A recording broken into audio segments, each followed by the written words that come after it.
They watched him sink. Not scream, not wave, not thrash like the movies taught them drowning looked. He just slipped under the water. Eyes wide, mouth opening once, as if he might say something, and then remembering he couldn't. 50. People stood at the edge of the pool in designer shoes in silent horror. Phones already lifted, already recording, already choosing distance over action. 3 teenage boys laughed at first, until the laughter cracked and died in their throats. The boy was 12 years old. His name was Lucas Hale. He couldn't swim. He was autistic. And in the space of 10 quiet seconds, he was dying while the world debated whether it was their problem. Then a girl in a thrift store blazer broke every rule in the building. Her name was Naomi Brooks. She didn't hesitate.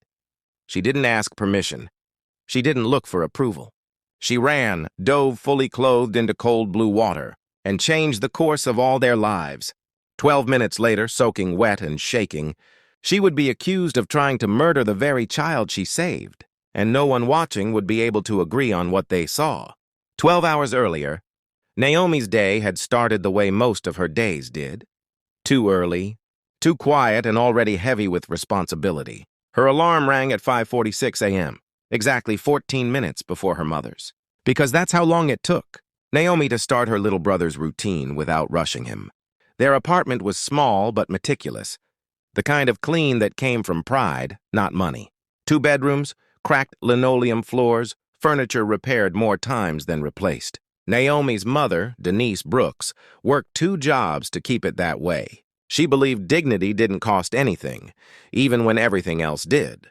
At the kitchen table sat Malik, Naomi's 10-year-old brother, lining up cereal pieces by color, humming softly to himself. Malik was autistic and mostly nonverbal, but when he was calm, he hummed, and this morning he hummed happily. Naomi kissed the top of his head and slid his tablet across the table, the screen scratched and the casing taped at the corners. It was old, secondhand, nowhere near the sleek devices rich families bought without thinking, but it gave Malik a voice when his own words got stuck. Denise rushed through the kitchen, pulling on her catering uniform. Already exhausted, already late. "Big fundraiser today at Ridgewood Country Club," she said, forcing cheer into her voice. 200 guests. Tips might be good. Naomi straightened her mother's crooked name tag, then nodded when Denise asked about her college interview scheduled for 3 that afternoon. "Social work program," Naomi said.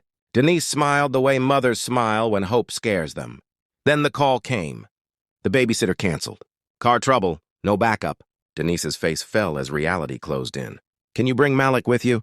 Denise asked quietly.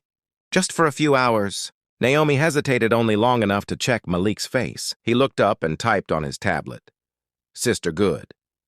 You good?" Naomi smiled. "Of course," she said. Across the city, Lucas Hale sat at a marble breakfast counter in a house so large it echoed even when it was quiet.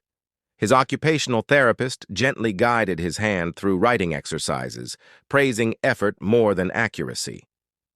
Lucas was 12, but worked at a second-grade level, not because he wasn't intelligent, but because autism made some things harder.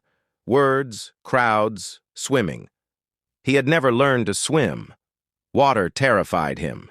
His tablet, unlike Malik's, was state-of-the-art, custom-programmed, eye-tracking enabled, capable of turning his thoughts into a clear digital voice. It sat beside him, charged and ready, waiting to speak for him.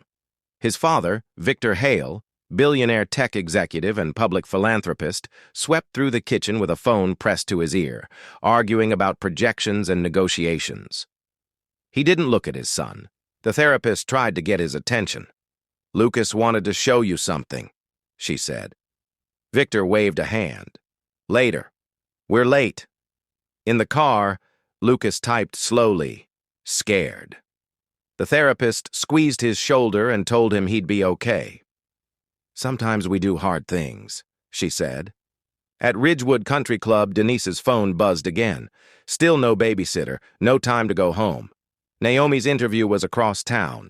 Denise approached the club manager, a man named Caldwell with slick hair and a smile that never warmed his eyes, and asked if Naomi and Malik could stay quietly in the staff corridor for a few hours. "Staff children aren't permitted," he said flatly. Denise begged. Just until 3. No trouble. Caldwell looked at Naomi like trouble was her default setting, then sighed. Fine. Staff corridor only. No guest areas. If I see her anywhere else, you're both gone. Naomi nodded, settling Malik into a folding chair in the narrow hallway, telling him they'd be invisible today. Through a small window, she watched wealthy guests arrive in tailored suits and dresses worth more than a year of her mother's rent. 2 Americas under one roof, and Naomi understood something she'd felt her whole life. Invisible didn't mean safe. The fundraiser began with champagne and speeches about opportunity and equality. Victor Hale stood at the podium talking about leveling the playing field, while his son stood at the edge of the crowd, hands clamped over his ears, overwhelmed by noise and light. A group of teenage boys noticed him, privileged, bored, cruel in the way only consequence-free people could be. They whispered, laughed, pointed. One of them, a senator's son, asked loudly what was wrong with him. Another pulled out a phone. Lucas backed away toward the quieter pool terrace, his nanny distracted, checking messages. Naomi saw it through the corridor window. The look on Lucas's face was the same look Malik wore when the world became too much. She stood, heart pounding, told Malik to stay put, and followed at a distance, close enough to watch, close enough to help if needed. The boys cornered Lucas by the pool, taunting him, grabbing his tablet, laughing as he reached for it in silent panic. One of them tossed it into the water. Lucas lunged without thinking. He slipped, he fell, and the water swallowed him whole. The boys laughed, then stopped. Lucas didn't splash. He didn't cry out. He just sank. Phones rose. People gathered. No one moved. Naomi ran. Naomi didn't remember deciding to jump. Only the moment her feet left the ground, and the sound vanished as cold water swallowed her whole, the weight of her blazer dragging her down, shoes filling instantly, panic flaring for half a second before instinct took over. Lucas was sinking wrong, not flailing, not fighting, just dropping straight down like something already tired of resisting. And Naomi kicked hard, grabbing the back of his shirt the way she'd learned with Malik. Firm enough to control his thrashing, gentle enough not to scare him more. He fought her at first, terrified, not understanding, hands clawing uselessly at her arms. But she held him tight, murmuring nonsense words through clenched teeth, steady pressure, steady movement, until they broke the surface together. Lucas coughed violently, gasping, water pouring from his mouth as Naomi dragged him to the edge. Only then did hands finally reach down, expensive hands, manicured hands, helping now that the danger had passed. Victor Hale shoved through the crowd and dropped to his knees, pulling his son into his arms, shouting his name over and over, voice cracking in a way Naomi hadn't expected from a man like him. Lucas clung to his father, shaking uncontrollably, tuxedo shirt soaked through, eyes unfocused. Victor looked up at Naomi, mascara streaking down her cheeks, blazer hanging heavy and ruined, her entire body trembling from cold and adrenaline. "You saved him," Victor said, disbelief thick in his voice. "How did you even know?" "No one else saw it." Naomi barely managed to answer. "My brother," she said quietly. "He's autistic too. I know what drowning looks like." For a moment, just one, Victor's face held pure gratitude, the kind that comes when you realize money can't fix everything. Then security arrived and the air shifted. The head of security, a broad man named Reynolds with a clipboard already in his hand, barely glanced at Naomi as he started directing people to step back, asking for statements, marking time like this was a drill instead of a child nearly dying. Victor tried to explain, pointing at Naomi, insisting she was the reason his son was alive, but Reynolds frowned at her soaked clothes, her age, her presence. "She's not authorized to be in this area," he said flatly. "Staff children are restricted." Victor bristled. "My son was drowning." Reynolds nodded, unimpressed. "We'll need to review footage and collect witness accounts. Standard protocol." Naomi stood silently, arms wrapped around herself, teeth chattering. realizing the room had already begun rearranging itself around a different version of events. 3 boys stepped forward together, faces pale, but voices oddly confident, rehearsed almost. "She pushed him," one of them said. "I saw it. She was right there." Another nodded eagerly. "She shoved him into the pool." Phones that had captured nothing useful now became evidence, angles distorted, context missing, pauses stretched into guilt. Naomi's stomach dropped. "What?" "No, I saved him." Victor snapped that it was ridiculous, that he saw her jump in, but Reynolds raised a hand. "Sir, with respect, you arrived after the incident. We have witnesses placing her in close proximity before the fall." Naomi felt something cold settle in her chest as the crowd's murmurs sharpened. The poor girl in the wet blazer suddenly looked less like a hero and more like a problem that needed managing. Police arrived 20 minutes later.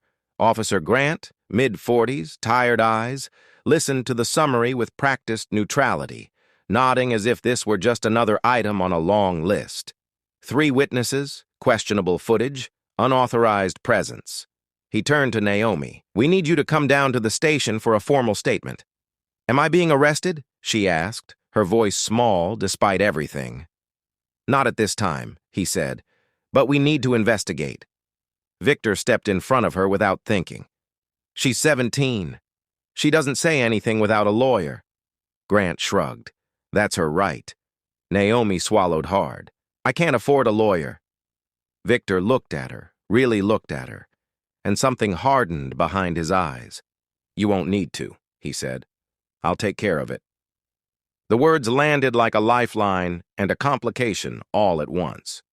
Reynolds cleared his throat, pulling Victor aside, whispering about liability, club policy, staff violations. Naomi couldn't hear everything, but she caught the edge of it. Her mother's job, consequences, making this go away quietly. Victor's response cut through. "If you fire Denise Brooks, I pull my membership and make sure everyone here knows why." Silence followed. When Victor returned, he told Naomi to come with him. They moved to a private room off the main hall, leather chairs, oil paintings, the smell of old money. Lucas sat quietly now, wrapped in a towel, staring at nothing. When he reached for his tablet and remembered it was gone, his face crumpled, soundless grief twisting his features. Victor promised him another one immediately, but Lucas's eyes drifted back to Naomi. He reached out and touched her hand briefly, a small, deliberate gesture that said more than words. Naomi's throat tightened. "You were brave," she whispered. Victor watched the exchange, something shifting in him. He asked Naomi about her life, her plans, and she told him about her interview scheduled for 3, the one she'd missed, about wanting to study social work, about Malik. Victor checked his watch. "It's 2:47. Where's the interview?" When she told him, he waved off her protests. "My driver will take you." Before she could answer, Reynolds returned, holding a tablet. "We have a situation," he said. He played the footage. The angle was terrible. It showed Naomi approaching, Lucas at the edge, then Lucas falling, Naomi jumping in after. From this perspective, it looked like she'd been right beside him. 3 witnesses claim she pushed him. The room went silent. Lucas tugged at his father's sleeve, trying desperately to communicate, but without his tablet, his voice was gone. Officer Grant sighed, already writing. "We'll need to proceed carefully." Naomi felt the weight of the world press down all at once. She had broken a rule to save a life, and now the system was lining up to punish her for it. Victor straightened, his voice low and dangerous. "Whatever happens next," he said, "she will not face it alone." And for the first time since she hit the water, Naomi realized the rescue hadn't been the hardest part. It was surviving what came after. By morning, Naomi Brooks's name was everywhere, spoken with suspicion instead of gratitude, her school photo pulled from an old yearbook and plastered across news tickers under words like accused and investigated, her neighborhood mentioned as if it explained everything. her face dissected by strangers who had never met her but were already sure they understood who she was. Denise's phone wouldn't stop vibrating, call after call from numbers she didn't recognize, some offering support, others dripping with judgment, while Naomi sat at the kitchen table staring at her hands, still smelling chlorine, still hearing the quiet sound of Lucas sinking beneath the water. Malik hovered nearby, sensing the tension, typing slowly on his tablet. "Sister okay?" Naomi forced a smile she didn't feel. Across the city, Victor Hale sat in a glass-walled conference room with attorneys and assistants moving in and out like chess pieces. The full weight of his influence finally pointed in a direction that had nothing to do with profit. Elena Rivera, the lawyer he'd called before sunrise, dissected the case with surgical calm, pulling security footage frame by frame, noting gaps, missing minutes, camera angles that conveniently blurred faces and motives. 2 minutes of footage were gone entirely, deleted or withheld, she said. Either way, someone wanted the story simple, and Naomi was the simplest answer. At the police station, Naomi sat beside Victor as Officer Grant laid out the allegations again, each repetition making them sound more real, more official. When Naomi spoke, she told the truth exactly as it happened. No drama, no embellishment, just what she saw and did. Grant listened, but his eyes kept drifting to the witness statements already printed on his desk, the version of events backed by money and last names that opened doors. Then Victor placed a tablet on the table. It wasn't Lucas's. It was a copy. Overnight, his tech team had recovered cloud data synced from the original before it hit the water. Lucas's device had been recording passive audio and motion logs, timestamps marking when it was taken, when it moved rapidly, when it stopped responding. The data showed Lucas being stationary at the pool's edge for nearly 30 seconds before the fall, Naomi still 15 feet away, approaching only after the tablet registered sudden movement and loss. Silence filled the room as Grant studied the screen. "That doesn't show a push," he said slowly. "No," Victor replied. "It shows harassment, panic, and a child reacting to having his only voice taken from him." Meanwhile, Elena had tracked down the teenage witness's social media posts, deleted videos recovered through subpoenas, messages sent between them joking about the pool kid before fear turned their laughter into lies. By noon, the narrative cracked. By 2, it collapsed. Charges against Naomi were dropped quietly at first, then publicly when the district attorney realized silence would look worse than reversal. The boys were questioned again, this time separately, this time without parents interrupting, and their stories unraveled under pressure. By evening, the headline changed. "Teen Who Saved Billionaire's Son, Cleared of All Allegations." The next day, it went further. Country Club under investigation after cover-up attempt. Ridgewood's board issued statements full of regret and procedural language, but it didn't save them. Victor pulled his membership and his funding. Others followed. Denise was rehired publicly, with an apology that arrived too late to erase the fear she'd carried home in her chest.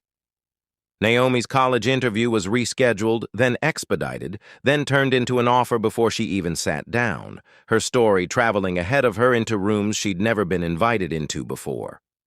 But the real moment came quietly, in Victor's home, when Lucas sat beside Naomi with his new tablet, fingers moving carefully as he typed, "Naomi good.